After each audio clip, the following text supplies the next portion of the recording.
And the government's discussing reclassifying cannabis laws. We have a head-to-head with David Blunkett and the rabbi who runs a drugs education charity.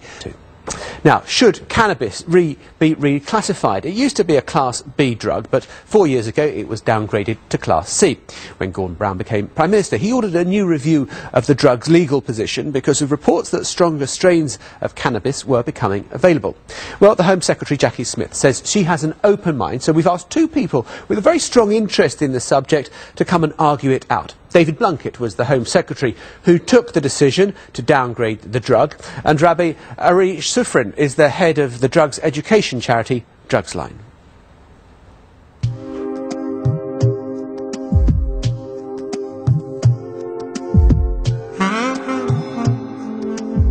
This former Home Secretary stands by his decision to downgrade cannabis, but reckons there's a case to upgrade super-strength skunk.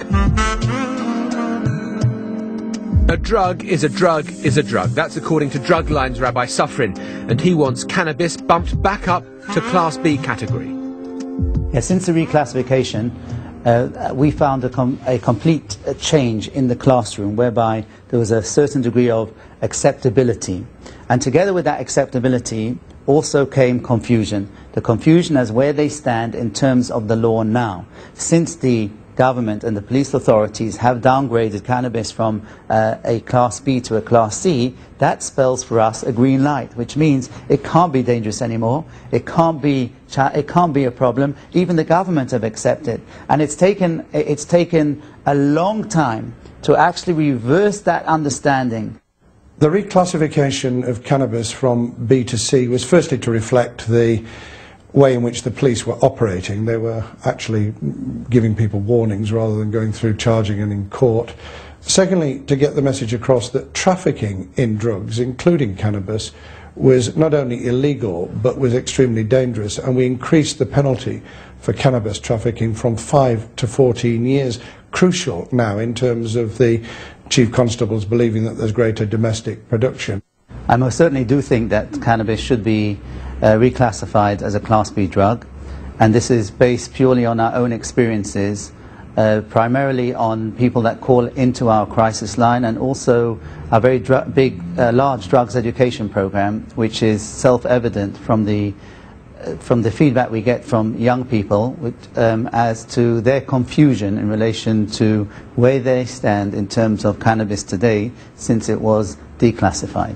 Well, I'm slightly bemused by those who claim that young people are deeply confused, because the confusion arises because of constant changes. After all, if there's been around a 20% reduction in the last 4 or 5 years of usage by young people, if they're coming forward in greater numbers, which they are, for treatment, and if we've been tougher, which we are being, in terms of penalties for trafficking, then I would have thought that it's the oldies like us that are confused, not the young people themselves.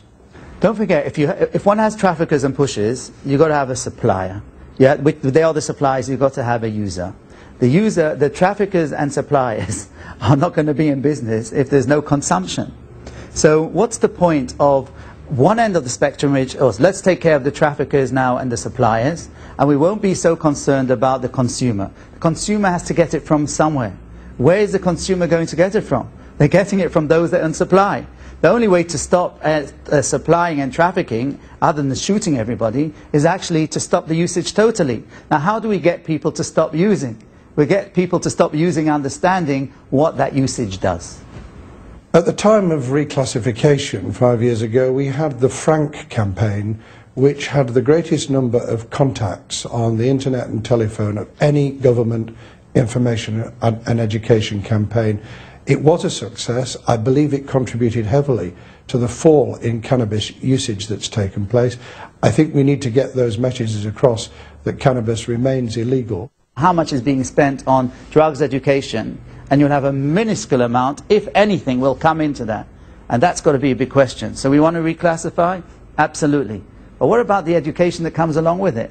And that also has to be resourced, and that resourced in terms of education, resourced in terms of financial support, in order to ensure that there is a cohesive, multi-pronged approach to drugs education in this country. I haven't changed my mind about the reclassification, given the drop in usage, given the understanding of young people, given the danger of even further confusion, by all means let's take action in relation to skunk, but let's not confuse the population even more than they apparently are already. Yeah, interesting debate there. There's more on those arguments on our website. And you can also let us know what you think at the usual address, the address on the screen there now, bbc.co.uk/politicshow.